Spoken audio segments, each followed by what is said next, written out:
The first self-made female millionaire in the United States was Madam C.J. Walker, who created black hair care products. Mainstream beauty did not pay attention to black hair. So there was a very, very rich history of a cottage industry of black entrepreneurs, particularly black women, who were making things literally out of their kitchen to care for their hair. We saw this with our grandmother, Jessie Mae Branch, because she'd make a lot of things from scratch. When there was nothing available on the market, she'd whip it up, and that's what we did. When I would come home from work, I'd go in the kitchen, mix up cocoa butter and shea butter and different ingredients, and just make these concoctions. And my mother was the first person to encourage me to sell them. And she just said, you know, St. Mary's is having a flea market in a couple of weeks. Why don't you sell your creams? And I was like, but what am I gonna put them in? Because when I made them for friends and family, I'd put them in Tupperware and, you know, whatever empty container was available. And she said, why don't you use baby food jars? And that was the beginning of me selling. Black hair is history. I believe that there was a time when your hair or your style of dress was a political statement.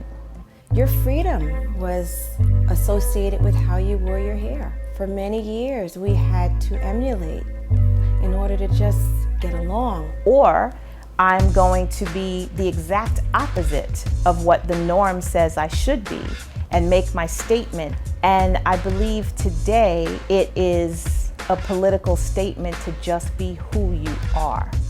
Natural hair has not been chemically altered, and when we use the term, it refers to texture, not necessarily color. In the early 1900s, African-American inventor Garrett Morgan brought the first hair relaxer to market. A relaxer is a chemical that is used to make curly or coarse or kinky hair straight. Those products are on the decline, while the products that are there to support natural or unchemically treated hair is on the rise. That is showing a shift in the culture that people don't feel that they need to straighten their hair to be acceptable. And once relaxer sales went down, it caught the attention of these mass retailers, and they wanted to understand what was going on. Black women, we spend billions of dollars in the beauty industry. In the US, African Americans buy beauty and grooming products at 9 times the rate of any other group. And black hair care is an estimated $2.7 billion industry. Before, black hair was kind of ghettoized. If you went into a drugstore, you have to crawl on your knees and go on the ground to find your hair grease, and there was like 3 things. Now, they are whole sections, whole stores. And a lot of that growth was sparked by innovations to support natural hair. Natural hair today is having another renaissance. The first big wave was during the Black is Beautiful movement in the 70s. Nina Simone to Stevie Wonder to Roberta Flack. In the 90s, that's where I started seeing a natural hair boom, a consciousness going on, self-expression. I saw it through rap, I saw it through hairstyle. And then in 2009, you had a film like Good Hair come along and show people what a relaxer solution did to a Coca-Cola can. Could you tell us how dangerous relaxer is? Sodium hydroxide will burn through your skin. So that can's got a good purr.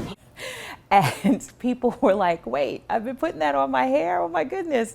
As a result of the natural hair movement, what we also saw was a great opportunity for an entrepreneur. And a large part of those entrepreneurs were women. Women of color, mom and pop shops like my sister Tiki and I come to market and be able to set up shop in Target, in Walmart. And that was unheard of. Miss Jessie's, 2 girls from Brooklyn.